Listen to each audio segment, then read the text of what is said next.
Olá, bem-vindos à nossa análise de hoje. Temos aqui um material sobre um tema que vira e mexe, dá um nó na cabeça, concordância nominal em português. Oi, pois é, um tema fundamental. A nossa ideia aqui não é só decorar regra, né? É tentar entender a lógica por trás. Como que os adjetivos, artigos, pronomes, como eles conversam com os nomes. Exato.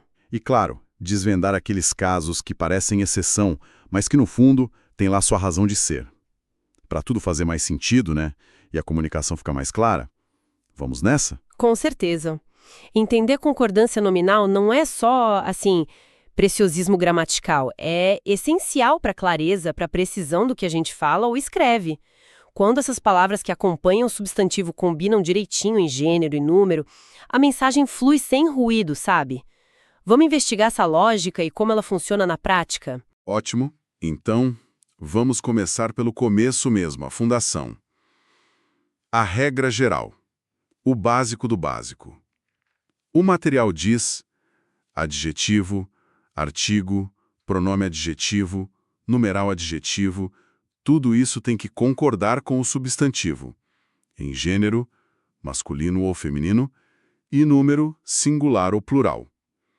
Parece simples, né? Mas é a base de tudo, a espinha dorsal, como você disse. Essa harmonia garante que a gente saiba exatamente a quem ou a que uma qualidade se refere. Tipo, as meninas estudiosas. As e estudiosas estão ali, no feminino plural, grudadas em meninas. Não tem dúvida. Faz sentido. Sem isso, poderia ficar confuso. Exatamente. É o alicerce para a gente construir frases mais complexas depois. E a complexidade já começa a aparecer, olha só, quando a gente tem um adjetivo que qualifica dois ou mais substantivos e esse adjetivo vem depois deles. O material aqui, ele aponta uma flexibilidade. Achei interessante isso. Se os substantivos são do mesmo gênero, por exemplo, dois femininos, comprei uma agenda e uma pasta, Certo. o adjetivo pode ir para o plural feminino, tipo brancas, ou concordar só com o último, a pasta, ficando branca. Por que isso? Tem duas opções válidas. Tem sim, e é fascinante. A primeira, agenda e pasta brancas, é o que a gente chama de concordância gramatical ou rígida. Ela olha para o conjunto, soma os dois e aplica a regra. É mais formal, talvez. Mas lógica, gramaticalmente falando. Entendi. A rígida olha o todo. E a outra? Agenda e pasta branca, que concorda só com pasta. Essa parece mais, sei lá, natural. Isso mesmo. É a concordância atrativa. Ela reflete mais o fluxo do pensamento, sabe? O adjetivo meio que gruda na palavra mais perto, que acabou de ser dita. É super comum na fala. Ah, então não é erro. De forma alguma. É perfeitamente aceita pela norma, é uma variação. Uma privilegia a lógica do conjunto, a outra, a proximidade ali na frase. A escolha pode até indicar um pouco o tom, né? Mais formal ou mais fluido. Entendi. E se os gêneros forem diferentes? Exemplo, comprei um caderno e uma pasta. Aí complica. A lógica da dupla opção continua. Continua sim, só que com um ajuste para a concordância rígida. Como a gente tem masculino, caderno, e feminino, pasta, a regra padrão para somar gêneros diferentes em português é usar o masculino plural. Ah, o famoso masculino genérico. Esse mesmo. Então, na rígida seria caderno e pasta brancos. O masculino plural funciona como um neutro, né, para abranger o grupo todo. Tá, faz sentido. Mas e a opção atrativa? Ainda vale, tipo, concordar só com pasta? Vale, sim, perfeitamente. Poderia dizer, comprei um caderno e uma pasta branca. O branca concordando só com pasta, que está ali do lado. Então, de novo, a escolha é minha. Brancos mais formal, pegando tudo, ou branca mais, talvez mais direto ao último item. Exatamente, as duas são válidas, depende da intenção do ritmo da frase. Agora, olha que interessante, o ponto que me pegou aqui nas anotações. A coisa parece que inverte se o adjetivo vier antes dos substantivos. Ah, o adjetivo anteposto, sim. O material cita Gonçalves Dias, calada a natureza, a terra e os homens. Calada, feminino singular, concordando só com natureza, que é o primeiro nome. A regra aqui preferia a concordância atrativa, é quase o oposto do que a gente viu. É uma ótima observação. Quando o adjetivo vem antes, a tendência mais forte, mais natural mesmo, é essa, concordar com o substantivo mais próximo, o primeiro que aparece. Mas por quê? A explicação que os linguistas dão é que a qualidade caladas é apresentada antes mesmo da gente saber tudo o que ela vai qualificar. Então, a conexão mais forte, mais imediata, é com o primeiro elemento que você encontra, que no caso é natureza. Fazer a concordância rígida aí, que seria calados, não é impossível, claro, mas soa um pouco mais artificial, talvez. Mais literário. É bem menos comum na fala normal. Entendi. A ordem das palavras realmente guia a concordância de um jeito diferente, o legal. E tem mais um caso com vários elementos. Um substantivo só, com um artigo, mas seguido por 2 ou mais adjetivos. Ah, sim. O exemplo do material é: a língua portuguesa e a inglesa são bonitas, versus as línguas portuguesa e inglesa são bonitas. As duas estão certas. Estão sim, ambas corretíssimas e muito usadas. Na primeira forma, a língua portuguesa e a inglesa, a gente repete o artigo a antes de inglesa, né? Sim. Isso faz com que a palavra língua fique subentendida ali. É como se a gente dissesse a língua portuguesa e a língua inglesa. É um recurso chamado elipse. Deixa a frase mais enxuta. Entendi a elipse, deixa a língua escondidinho ali. E na segunda forma, as línguas portuguesas e inglesa. Aí a gente pluraliza o substantivo, línguas, e os 2 adjetivos, portuguesa e inglesa, qualificam esse plural juntos. Talvez seja um pouco mais explícito ao agrupar as qualidades. Mas no fim das contas dá na mesma. Dá na mesma. As duas comunicam a mesma ideia. É mais uma questão de estilo, de como você quer apresentar a informação. Gramaticalmente, as duas são perfeitas. Ok. Acho que a lógica geral e essas variações de posição ficaram claras. Agora, vamos mergulhar na parte que o material chama de casos especiais. Aquelas palavras meio teimosas, sabe? Que têm regras próprias. Ah, sim. Aquelas que sempre geram dúvida, né? Vamos lá. A primeira dupla é mesmo e próprio. O que elas fazem? Elas funcionam como reforço. São tipo pronomes demonstrativos de reforço. Servem para dar uma ênfase, sabe? Para confirmar que é aquela pessoa ou aquela coisa mesmo. E a concordância parece simples. Concordam com quem ou o que estão reforçando. O exemplo: as portas se fecham por si mesmas. Mesmas combina com portas, feminino plural. Isso. E se fosse um homem? Ele mesmo consertou o carro. Mesmo no masculino singular, concordando com ele. Então a função delas é justamente essa, né? Realçar a identidade. Elas mesmas, não outras. Ele mesmo, não outra pessoa. Dualista: leso e kit. As notas dizem que são adjetivos normais. Concordam em gênero e número. Tem exemplos como atitude de lesa pátria. Isso, leso significando prejudicado, lesado, e kit significando livre de dívida, acertado. E ato de leso patriotismo. Leso concordando com o ato. São adjetivos com significados bem específicos, mas gramaticalmente eles se comportam como qualquer outro adjetivo. Concordam com o nome a que se referem. E os exemplos de kit? Eles ficaram kits, plural. Ou, ela está kit com a loja, feminino singular, normal. Certo. Agora uma que...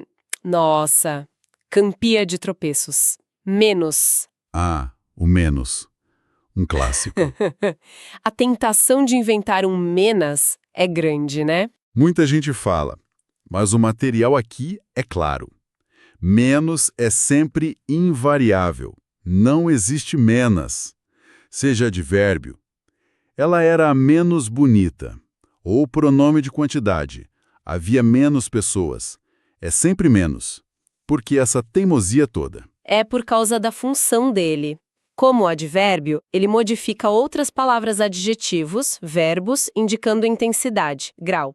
E advérbio não varia mesmo. E como o pronome? Como pronome indefinido, ele indica uma quantidade de forma abstrata, neutra. Tipo, uma quantidade menor de. Ele não se liga gramaticalmente ao substantivo para concordar em gênero ou número. Pensa só. Menos água, feminino, Menos problemas, masculino plural. O menos fica igualzinho. Entendido. É uma pedra no sapato que não varia. Outra invariável, segundo as notas. Alerta.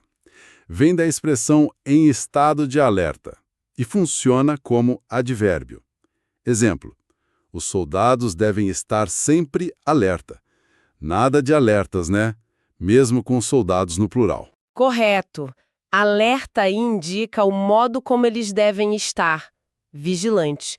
Como é advérbio de modo ligado ao verbo estar, fica invariável. Não tem que concordar com o sujeito soldados. Mas aí vem a pegadinha. Não confundir alerta, o advérbio, com anexo. Esse sim é adjetivo e varia. E aí volta aquela flexibilidade. Exatamente. Anexo significa junto, incorporado. É uma característica do substantivo. Se é adjetivo, tem que concordar. E o material mostra bem a flexibilidade de novo. Exemplo: vão anexos um recibo e uma certidão. Anexos no masculino plural pode ser a concordância rígida, né? Considerando os dois gêneros e usando o masculino plural, ou pode ser que concorde com a ideia geral de documentos. E a outra opção? A atrativa. Também vale. Vai anexo um recibo e uma certidão. Aí anexo masculino singular concorda só com um recibo, que é o mais próximo. As duas formas são corretas. O importante é lembrar, anexo descreve o nome, então ele varia. Fundamental essa diferença. Advérbio invariável, adjetivo variável. Agora, a palavra todo. O material traz uma regra curiosa. Quando todo significa totalmente, ele flexiona, mesmo parecendo advérbio. Não tinha exemplo lá, mas pensei em ela ficou toda molhada. Ou eles ficaram todos sujos. É isso? É exatamente isso. É um caso bem interessante. O sentido de totalidade de que a característica se aplica ao ser inteiro, ela inteira, eles inteiros, acaba puxando a concordância de gênero e número. Mesmo que a função na frase lembre um advérbio de intensidade, tipo completamente. A concordância reforça essa ideia de totalidade aplicada ao sujeito. Entendi. Próxima palavra que muda de roupa. Só. Essa depende totalmente do sentido, né? Totalmente. O contexto é que manda para saber se só varia ou não. Se só for igual a somente ou apenas, é advérbio, fica invariável. Exemplo: eles só, ou seja, somente, compraram o necessário. Isso. Aí só está limitando a ação de comprar. Como advérbio não flexiona. Agora, se só significar sozinho, aí vira adjetivo e concorda. Exemplo: eles jamais ficarão sós, ou seja, sozinhos. Se fosse uma mulher, ela jamais ficará só. Perfeito. Quando significa sozinho, descreve um estado, uma condição do sujeito. E como adjetivo, precisa concordar em número e gênero, quando for o caso, com quem ele se refere. A dica é sempre pensar: estou limitando a ação ou palavra, advérbio invariável, ou estou descrevendo o estado de estar sozinho, adjetivo variável. Ótima dica. Falando em concordância que depende da pessoa, chegamos ao obrigado, obrigada. Essa é clássica. Muita gente ainda escorrega. Ah, essa é do dia a dia mesmo. E reflete a regra direitinho. O material reforça o obrigado é um adjetivo, significa grato e concorda com quem fala, com quem se sente agradecido. Exatamente, a palavra expressa o sentimento de gratidão da pessoa que está falando. Então, tem que concordar com o gênero e o número dessa pessoa. É obrigatório. Os exemplos não deixam dúvida. Um homem fala, diz muito obrigado. Uma mulher fala muito obrigada. E se for um grupo falando ou alguém representando um grupo? Pode ser nós ficamos obrigados, se forem homens ou um grupo misto, ou obrigada, se forem só mulheres. A lógica é tipo, eu me sinto obrigado ou obrigada a retribuir. Faz sentido a concordância. Exato. Reflete quem está nesse estado de dívida, de gratidão. Agora um bloco interessante. É bom, é necessário, é preciso, é permitido, é proibido. O material liga a regra, a presença ou a ausência de artigo ou outro determinante junto do sujeito. Como é isso? Essa regra é bem lógica, na verdade. Essas expressões ficam invariáveis, sempre no masculino singular, quando o sujeito da frase não vem com nenhum determinante. Nenhum artigo, pronome, nada. O exemplo clássico que todo mundo conhece. É proibida a entrada, versus é proibida a entrada. No primeiro, entrada está solto, genérico. No segundo, a entrada está determinado pelo artigo a. É isso? Perfeito.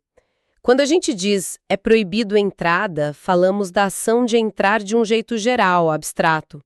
A expressão fica neutra, masculino singular. Mas quando dizemos é proibida a entrada, o sujeito a entrada está específico, determinado. Pode ser esta entrada aqui, aquela entrada. Aí a expressão concorda com esse sujeito determinado. A entrada é feminino singular, então proibida. Então, o determinante, o artigo a, ali, ativa a concordância porque especifica o sujeito. Exatamente. Torna o sujeito concreto e puxa a concordância. Faz todo sentido. E a palavra possível naquelas expressões tipo o mais possível. Essa tem uma estrutura bem específica. É naquelas construções de superlativo, sabe?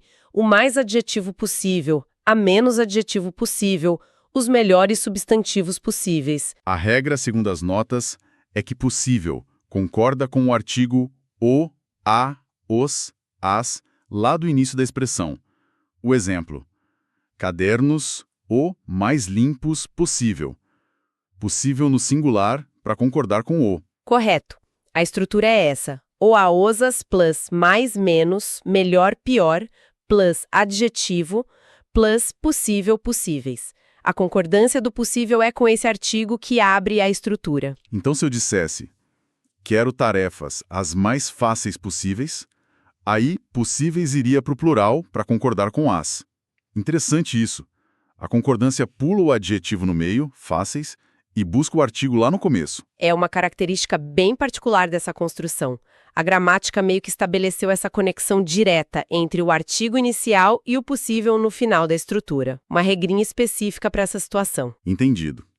E para quase fechar a lista, mais uma palavra de dupla personalidade. Bastante.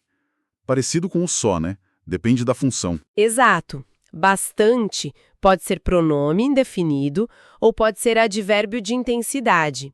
Isso que vai dizer se varia ou não. Como pronome, significando muitos ou muitas, ele varia.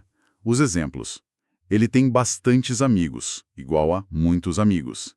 Ou compramos bastantes frutas, igual a muitas frutas. Nesses casos, bastantes está quantificando o substantivo amigos ou frutas. Então concorda com eles em número. Mas como advérbio, significando muito, intensidade, é invariável. Tipo, eles comeram bastante, igual a comeram muito.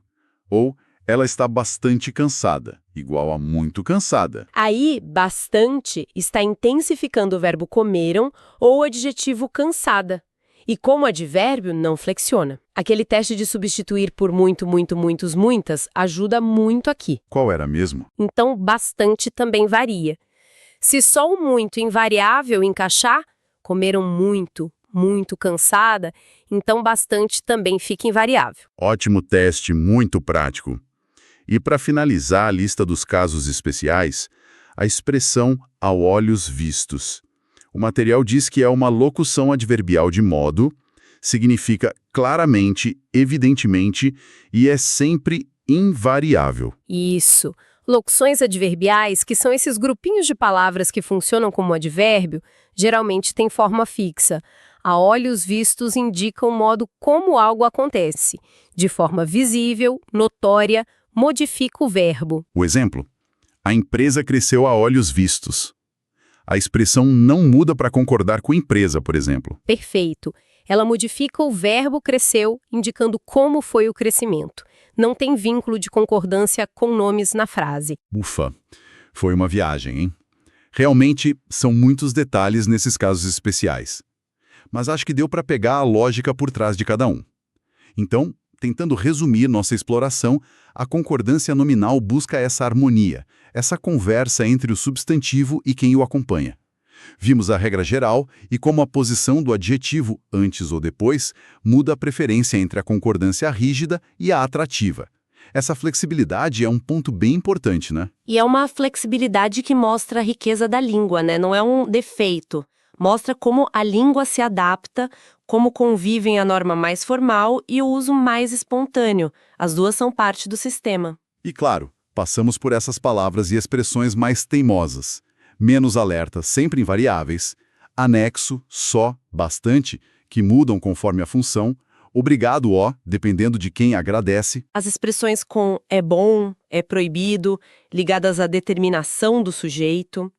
Possível naquela estrutura superlativa, mesmo próprio como reforço. O segredo, como a gente viu várias vezes, parece ser entender o papel da palavra na frase, o contexto. Sem dúvida, a gramática não são só regras soltas, né? Ela reflete uma lógica para construir sentido. E essa análise toda, ela até levanta uma reflexão interessante para quem gosta de pensar sobre a língua. Qual? O que essa flexibilidade que a gente viu, tipo, a concordância atrativa convivendo com a rígida, as duas sendo aceitas, o que isso diz sobre a tensão que sempre existe entre a norma padrão, aquela dos livros, e o uso real da língua no dia a dia. Será que essas formas mais fluidas, mais talvez econômicas para o nosso cérebro na hora de falar, será que elas podem aos poucos ir moldando a própria evolução das regras do português com o tempo? É uma ótima pergunta para a gente ficar pensando. Como a língua viva está sempre se mexendo, né? Influenciada por como a gente usa. Fascinante mesmo.